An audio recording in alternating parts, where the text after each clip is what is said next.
Y vamos, que nos vamos con la segunda hora del programa. Tenemos mucho, mucho material todavía, muchos contenidos, serios, no serios.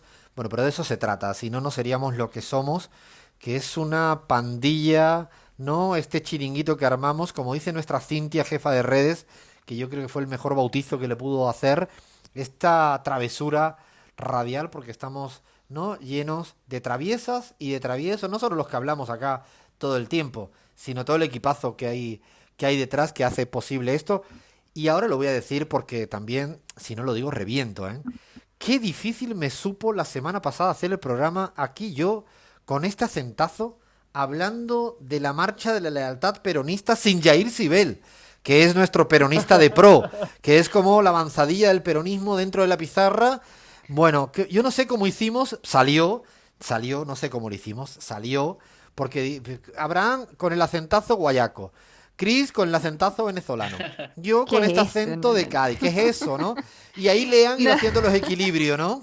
Lean hacía como buenamente podía allí desde el estudio, ¿no? Sí, menos mal que también teníamos a Vero Janowitz ahí con el móvil de la M750 y los testimonios de primera mano desde la sede central de la CGT, porque si no, la verdad que un programa internacional justo en el día de la lealtad peronista. Y cómo se portó de bien Alberto Fernández que nos dejó hacer el programa entero. Se lo agradecemos, señor presidente, porque se portó bien. Nosotros teníamos Tremendo ganas. gesto. Un gestazo, ¿no? Y luego vamos a interrumpir a estos locos y locas de la pizarra. Perfecto, nos llegamos hasta el final. Todo muy bien, todo muy ordenado. Pero yo dije, voy a decir cualquier cosa en medio del programa. Así que hoy estamos con contenidos preparaditos, cocinados. Los teníamos ahí bien preparados, aceitados. Y ahora arrancamos con un bajo la tiza, una investigación muy linda, que se le ha dedicado su tiempo. Fundamentalmente, Crismar ha estado trabajando semanas en esta tarea de identificar fundamentalmente los referéndums, el referendo que se han hecho en el mundo, especialmente en América Latina. Porque hay, como lo dirían en mi tierra, hay de todo. Si me voy a comer la DO, hay de todo. Hay realmente, yo qué sé, cada referéndum que uno podría imaginar que, ¿cómo le va a preguntar a la ciudadanía sobre, bueno, imagine, ya le pregunto, ya le digo a la gente que nos digan en las redes sobre qué harían referéndums en la Argentina, en el Ecuador, en España o allá donde nos escucharan. ¿Qué quisieran ustedes? Imagínense, o sea, a ver, voy a hacer algo improvisado porque no lo teníamos previsto. A ver, Cris, lánzate con un referéndum que tú harías en el país que tú quisieras. Yo lanzo el referéndum aquí en la pizarra si Leandro y Alfredo tienen que cortarse el cabello. ¡No! Pero qué traición, No. Lean. Qué traición nos acaba de hacer. No, redes, no escuchen nada, Cintia, no lancen esto en redes, por favor. Esto queda fuera de juego. A ver, la investigación a partir de ahora la va a decir y contar Abraham y Leandro, porque el micro de Crismar acaba de quedar muteado para la próxima. No, no, no. Lean, ¿qué referéndum se te ocurre a ti?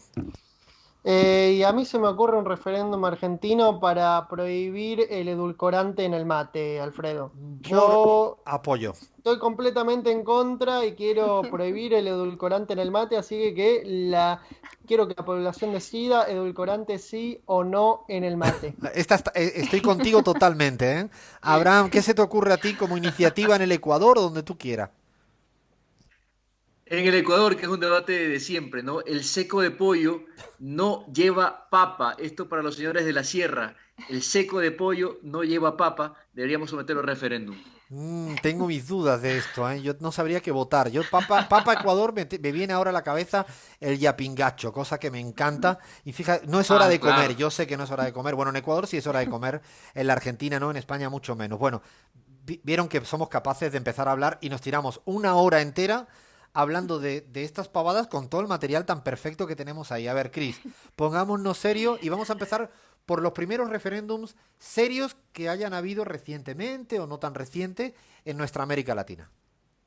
Bueno, Alfredo, empezando justamente por Chile, porque la Constitución chilena fue firmada y redactada por la dictadura de Augusto Pinochet y fue aprobada, de hecho, en 1980 a través de un referéndum que, bueno, tenía toda la pinta de ser fraudulento por carácter antidemocrático, ilegítimo de la propuesta, ¿no?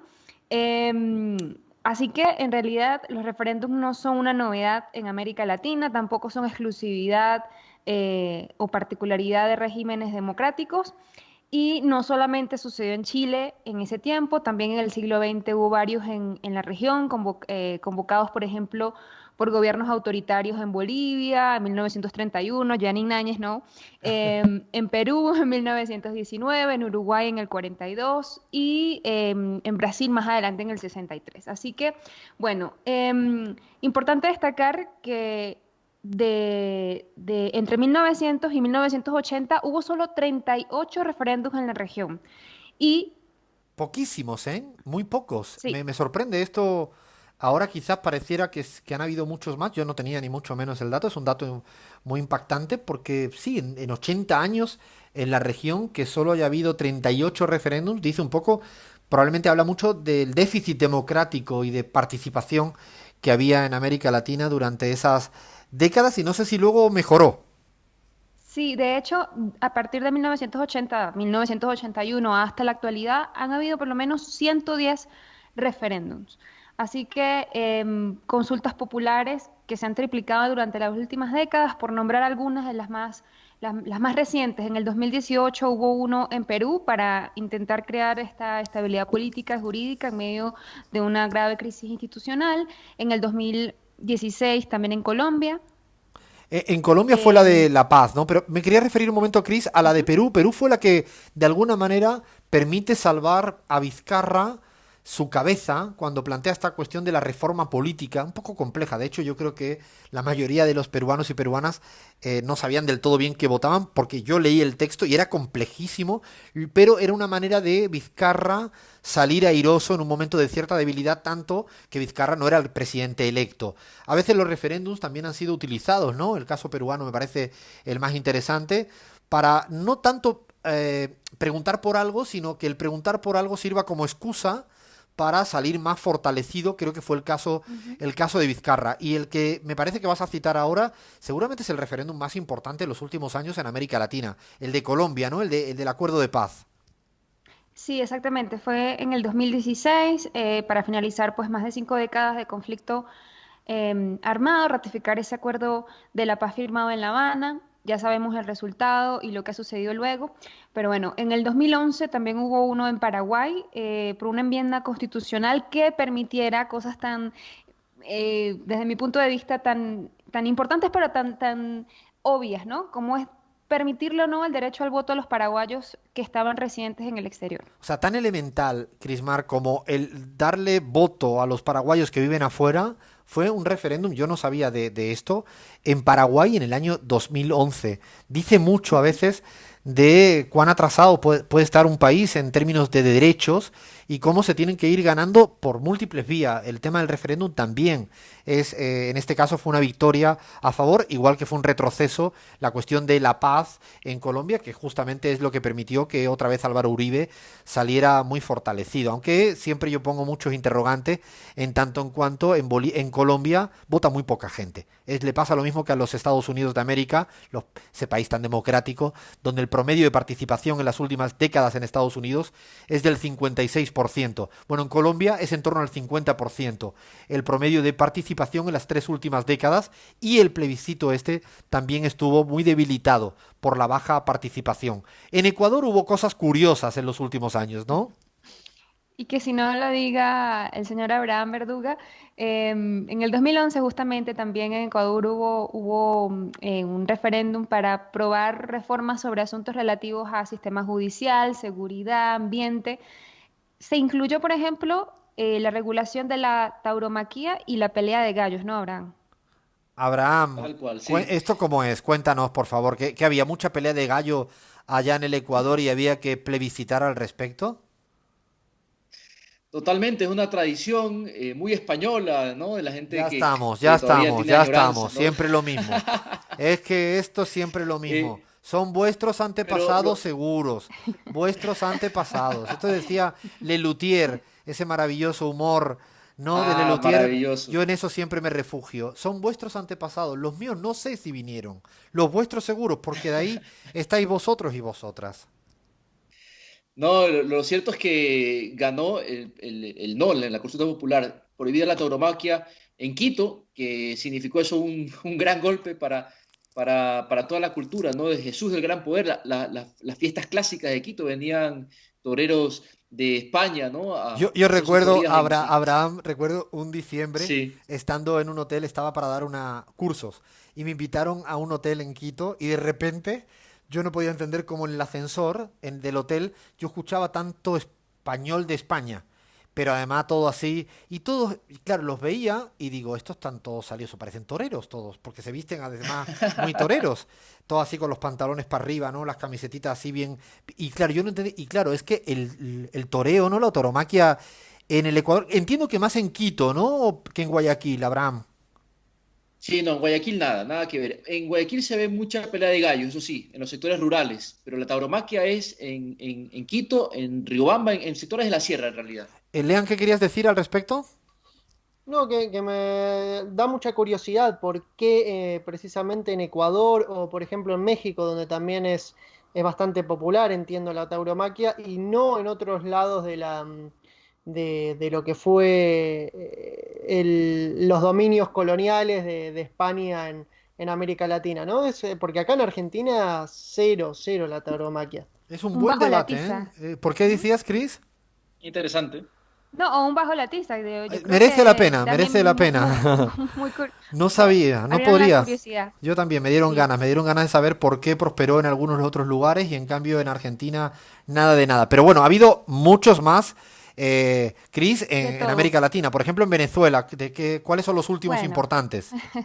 en Venezuela ya yo perdí la cuenta de cuántas veces hemos votado, pero bueno, mediante referéndums, por ejemplo, no solamente en Venezuela, pero en otros países como Bolivia, como Ecuador, que además tienen pues experiencia, pueden dar clases de referéndum para promover o impedir reformas constitucionales. En Venezuela hubo tres muy importantes, así que Bolivia tuvo uno y luego Ecuador tuvo dos, ¿no? En el 2007 y en el 2008. De hecho, las de Venezuela, yo me atrevo a decir que la primera que plantea, cuando Chávez plantea y asume con la vieja constitución y, y dice ese juramento ya famoso, histórico, ¿no? Juro por esta moribunda constitución y rápidamente plantea la nueva con un montón de plebiscitos, ¿no? Elección de constituyentes. Bueno, y que yo creo que en Bolivia ocurrió algo parecido. Hay que recordar que hay una asamblea constituyente en Bolivia, en el Ecuador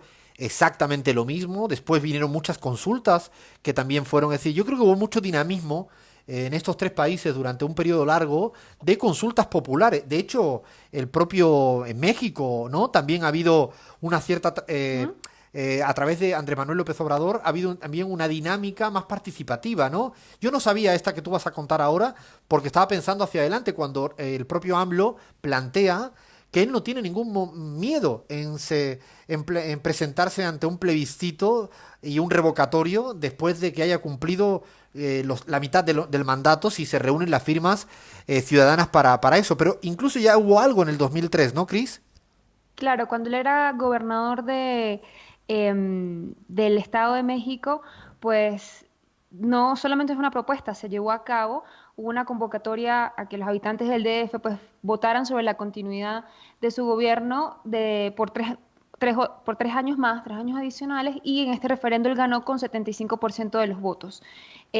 Así que de modo que en Venezuela también hubo un referéndum para revocatorio que finalmente pues Chávez también lo ganó. En Chile, en 1988, recordemos que se votó por la no continuidad del régimen de Augusto Pinochet y que condujo al final de la dictadura y también se abrió ese periodo de transición democrática. Fíjate, Cris, ahora que lo decías, no lo había ordenado en mi cabeza así. Es como que en el 88 se inicia una fase del fin del pinochetismo, pero ni mucho menos, y cuando hablas con los chilenos y las chilenas te dicen que no, ni mucho menos se cerró el viejo establecimiento pinochetista, pero se puso un pequeño granito de arena y ahora, tantos años después, se pone ya en cuestión la vieja constitución, ¿no? Digo, porque lo pienso también en clave española, como qué lindo sería ahora poder también repensar una constitución acorde a un nuevo tiempo y no a ese viejo tiempo en el cual había que salir del franquismo. Pues muchos te dicen, no, es que esa constitución fue exitosa. Bueno, quizás lo fue, yo podría discrepar, pero fue vital en un momento determinado. Ahora ha pasado tanto tiempo, hay tantas generaciones que no somos hijos de ese momento y es interesante leyéndolo en clave chilena. Y también ha habido otros referéndums en términos territoriales, ¿no? En Bolivia en el 2008 se realizaron no uno, sino 4 referéndums regionales para aprobar estatutos autonómicos en los departamentos de Santa Cruz, el 4 de Mayo, Beni y El Pando. Y bueno, también se hacen referéndums sobre temas económicos y de soberanía. En Panamá, por ejemplo, en el 2006 para aprobar o no la ampliación del canal de Panamá, sabemos que fue aprobado. En Bolivia también otra vez en el 2004 sobre la nacionalización de los hidrocarburos, después de que el entonces presidente Gonzalo Sánchez de Lozada acordara la exportación de hidrocarburos a Estados Unidos a través de Chile, se desatara la guerra del gas, Carlos Mesa al Hay que frente. recordar, como acabas de decir, en ese momento histórico, Carlos Mesa era el vicepresidente de este señor que había hecho esto. Algo tendría que ver y bueno, los resultados parece que saltan a la vista, que el pueblo boliviano no los quiere ni en broma. Y en Argentina, ¿cómo ha habido de referéndums en Argentina? Porque yo no conozco tanto la historia política de la Argentina. ¿Qué hay por ahí, En Cris? Argentina, encontré al menos 2. En 1984 ya me ayudará un poquito allí sobre el referéndum del diferendo austral de la zona del canal de Beagle. Fue un plebiscito nacional de carácter no vinculante. Sin embargo, el entonces presidente Raúl Alfonsín declaró que respetaría la decisión mayoritaria, ¿no, Lean? Sí, así es, Chris. Hay que decir que Argentina no tiene una tradición de referéndums tan arraigada como quizás estábamos hablando de otros ejemplos. A mí no deja de llamarme la atención el carácter refundacional de algunos referéndums de otros países. Acá en Argentina no se han tocado temáticas refundacionales con respecto a referéndums. Son referéndums que no quedan tanto en la memoria de la gente, en la memoria colectiva, como momentos decisivos, como el no en Chile, o bueno, los referéndums que mencionabas en Venezuela, en Bolivia, en México. Y hay otro más, ¿no? Que incluso yo tampoco conocía en Argentina, que va en la línea de lo que tú planteas. Son referéndums muy parciales, ¿no? Que no afectan a las grandes estructuras de un modelo. Sí, sobre la ley de tipo de cambio fijo fue en 1994, a mediados del gobierno del primer ministro Domingo Cavallo y comienzos de la presidencia de Carlos Saúl Menem. Ellos decidieron impulsar un controvertido paquete de leyes que reformulaban profundamente la economía nacional, estaban destinadas a abrir, ¿no? A ver si les suena a abrir la Argentina al mundo, Esto no lo hizo, hacerla no. más, Claro, lo de la hacerla más apertura, competitiva. la apertura al mundo significa vender la Argentina al mundo a precio de nada, o endeudar la Argentina con el mundo. Deberían de a veces dejar los eufemismos porque se pasan y de qué manera. Yo, justamente como decía Lean, ¿no?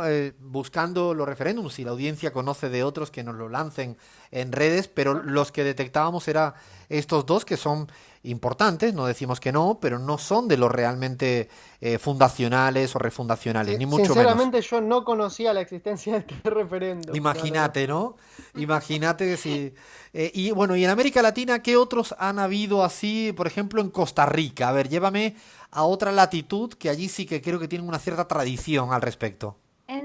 Sí, en Centroamérica, en Costa Rica, en la lista figuran al menos 10 intentos de referéndum. Solamente se ha realizado uno, los demás han sido rechazados o fueron autorizados inicialmente, pero luego frustrados más adelante. Uno de estos, el más llamativo entre todos, porque bueno, casi todos eran en la misma línea de constitucionales o territoriales, está la Ley de Bienestar Animal. En el 2016, organizaciones animalistas frustradas por el poco avance de un proyecto de ley solicitaron permiso al Tribunal Superior Electoral para iniciar una recolecta de firmas y someter pues esta ley de bienestar animal a referéndum. Hubo un abrumador apoyo, 90% de la población estaba a favor de la ley. Finalmente se terminó evitando el referéndum y se aprobó directamente en el Congreso. Esto lo pongo como nota a pie de página, pero seguramente para no abrir otra discusión. ¿Una ley de bienestar animal sería no necesaria en un país para discutir en un referéndum?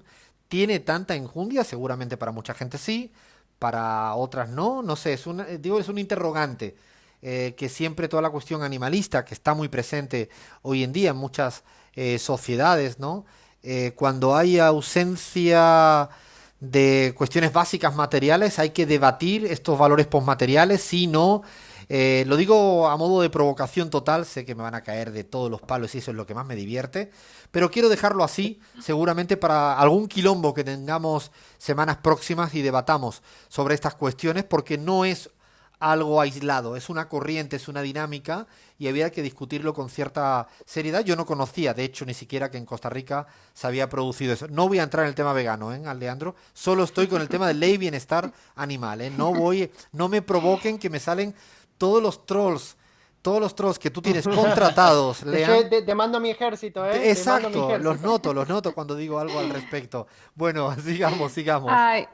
Bueno, volviendo a México, porque comentaba sobre una propuesta que está, digamos, ahora en pie, porque en abril de este año el presidente Andrés Manuel López Obrador propuso adelantar ese proceso de revocación de mandato a 2021, aprovechando ese proceso electoral de intermedio, las elecciones de mitad de sexenio, y lo hace, o lo hizo, o lo propuso en ese momento como un desafío frente a las expresiones de varios sectores conservadores que han criticado fuertemente su gestión frente al COVID.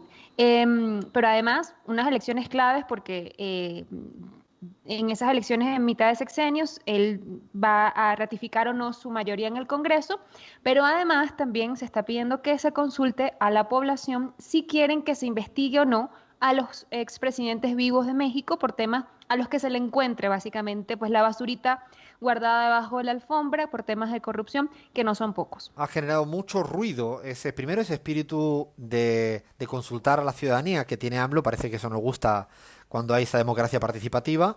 Él ha puesto su pecho para ser sometido, por lo tanto no es que está aplicándoselo solo a otros, y esto dice la coherencia ideológica de Andrés Manuel López Obrador. Y es verdad que la cuestión de revisar la corrupción de los expresidentes es una cuestión que yo diría que si buena parte de los medios de comunicación conservadores fueron contra AMLO, ahora están multiplicados por 1000. Están totalmente desbocados porque, claro, ha molestado mucho y de qué manera.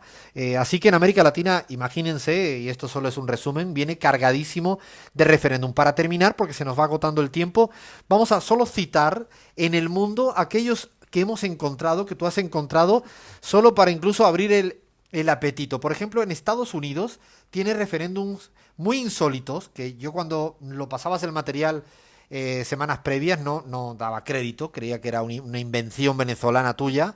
A ver, titúlame algunos de ellos, porfa.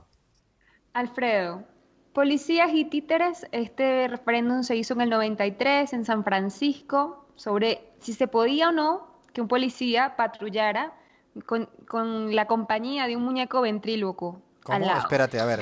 ¿Se preguntaba esto Ganó directamente? el referéndum. Sí, ganó. Sí, se preguntó esto y ganó. O sea, Ganó sí. con 51%, pero ganó. Así que el policía con su muñeco ventríloco al lado patrullando las calles de San Francisco. Pero hubo otro, si se quiere un poco más excéntrico, una comisión de asuntos extraterrestres. Esto fue en Denver y no fue hace tanto, fue en el 2010. Así que, Ay, Dios bueno, mío, otro. después la gente se pregunta que ¿por qué la gente elige a personas como Trump? Bueno, en Australia, en el 77, hubo una selección nacional de canciones para elegir el himno nacional, No puede básicamente. ser esto, en serio, eso ya es lo que me faltaba ahora. Bueno, en España estuvieron a punto, de convocar un referéndum para elegir una canción. Mejor que nos quedemos sin música. Perdón, no me voy a meter en Pero, otro quilombo. Sigamos, pasemos página. ¿qué te parece este? ¿Qué te parece este en Canadá en 1997? Un referéndum sobre el papel higiénico para decidir si debe ir con la capa hacia arriba o hacia abajo. No me lo puedo creer. Se Esto, en consultó una zona de Canadá empezaron a preguntar esto. en Saskatchewan. Deberían de tener Nadie conoce Saskatchewan. mucho tiempo libre y sobre todo ingenio, porque para hacer ese tipo de preguntas hay que tener ingenios. Para, para los que dicen que los canadienses son aburridos. Mirá qué Exacto, referéndum nada más que divertido ver. que hace. La verdad es que fue para probar las nuevas máquinas de votación y se les ocurrió que no había mejor idea de probarlas que con esta pregunta. Bueno, en Nueva Zelanda en el 2009 también hubo una consulta sobre padres violentos. La pregunta era, ¿debe una bofetada como parte de una buena corrección de los padres ser un delito? Obviamente la pregunta un poco pues polémica hizo que siquiera el primer ministro de entonces, John Key, pues fuera a votar. No votó porque dijo que le parecía una locura.